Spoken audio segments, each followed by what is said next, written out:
Okay, now that you've seen the basic haircuts on the other adult models, I wanted to do a child because I want to show you a few differences that you will need to remember with children. First of all, children's heads are smaller and they usually have less hair, so their growth patterns show more. For instance, a lot of children have a very strong growth pattern forward. Also, they don't curl, perm, dry their hair, blow dry their hair like adults do. This is my model, Emily. So we generally need to be a little bit more aware of how their hair grows because it will lay that way. When it's dry, they generally sometimes don't even take time to dry their hair. So sometimes we'll have to just make sure that we cut it the way it grows, and that way, when it's dry, it will lay that way and you won't have to worry about it. They won't have to worry about curling it and combing it and all those things that adults do. Now, in Emily's growth pattern, her hair has a natural part right here, and it's very obvious because every time I comb the hair back, it wants to part there. On children, I don't part off 4 sections. I only part off 3 because they're, like I say, their hair is thinner. And you really don't need all those sections because time is of essence with children because they're usually a little bit more active and we need to move rather quickly and get it done fast. That's why I suggested you don't use your child as your first model. Now we'll find the center part just for cutting purposes, so you know exactly where you are. We'll part off the hair. Also, on children, I don't part off 4 sections. I only part off 3 because they're, like I say, their hair is thinner. And you really don't need all those sections because time is of essence with children because they're usually a little bit more active and we need to move rather quickly and get it done fast. That's why I suggested you don't use your child as your first model. Now we'll find the center part just for cutting purposes. So you know exactly where you are. We'll part off the hair. And since we only have 3 partings, what I do with children is I don't part off sections on the back of the head for time-saving purposes. Sometimes the child is moving their head so fast that you need to almost wait until they stop just for a second and cut. And I've done children that are that active. So with children, you need to hold the hair in the fingers more because, like I say, their head is moving pretty fast sometimes, and if you can hold that hair in the fingers, then you don't have the hair on the skin to try to keep straight all the time. So we'll start in the middle just like we did on all the other haircuts. Hold our fingers right at that level, and we'll cut. And the hair is just like paper when we do it that way. It's just as smooth and straight. Keep the hair wet. Turn the comb.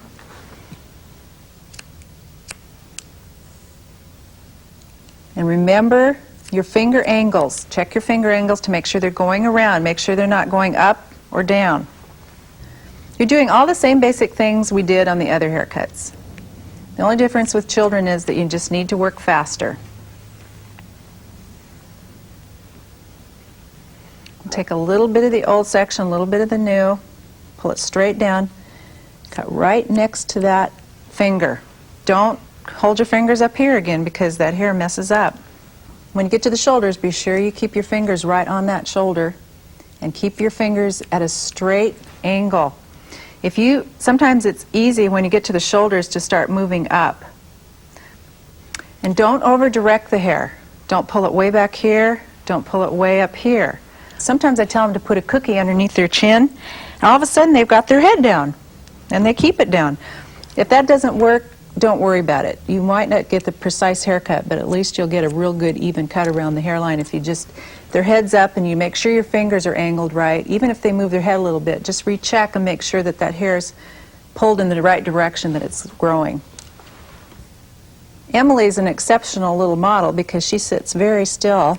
And of course I chose her for that reason, but There are children who are a lot more active than her.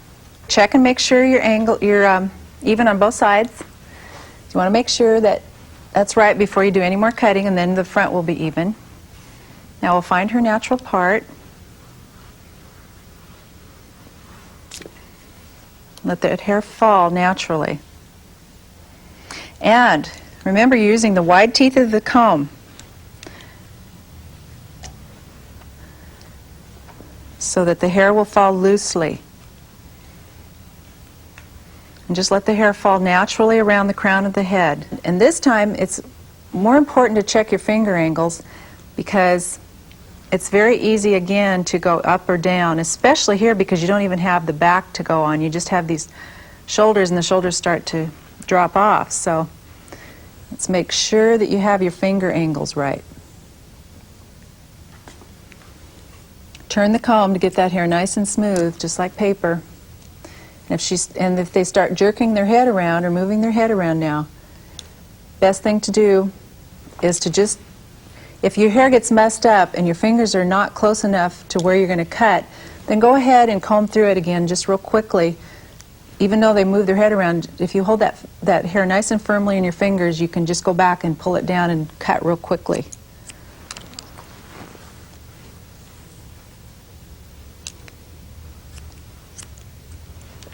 A little bit of the old section, a little bit of the new.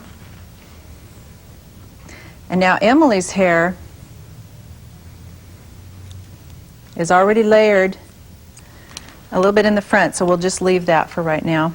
And there we have a nice perimeter cut. You can leave it this way, and she'll have a one-length bob. On Emily, although we're going to do a little bit of bangs, and we're just going to give her a small amount because her hair doesn't have that real strong forward growth pattern. And then we'll still make our V-shaped parting for the bang.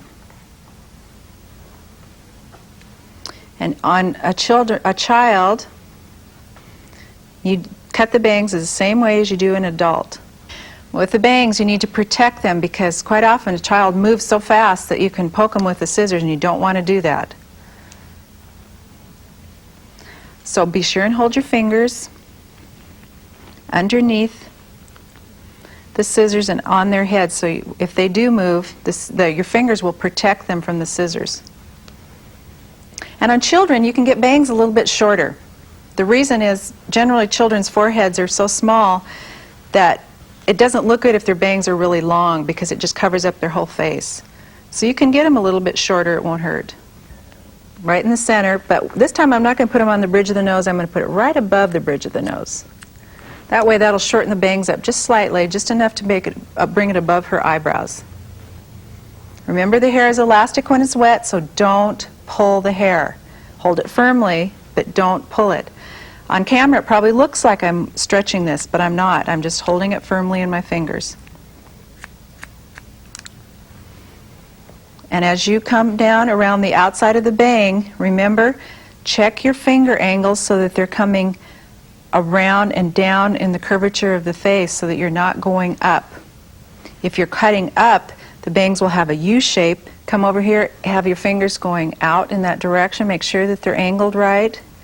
This time you could be cutting in, but make sure that you start at the corner and angle down and up instead of down that way.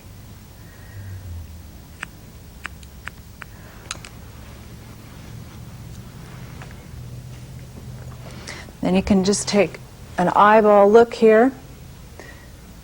See, her hair has kind of a strong growth pattern going this way, so it makes the hair want to bounce up on that side a little bit more. So what I'm going to do, even though I cut both of these sides even, it doesn't look like it because her hair wants to bounce up here. So what I'm going to do is pull this down, cut just a slight amount off of that corner. And you can do that. Visually, a haircut needs to look good when it's dry, so that's the most important thing. And you can tell what happens to the hair because it bounces. Even though it's wet, it will bounce a little bit.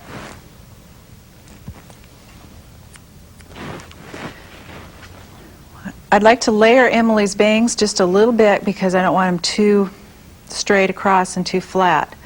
And just cut that tip off. Just exactly like we did it on Jessica.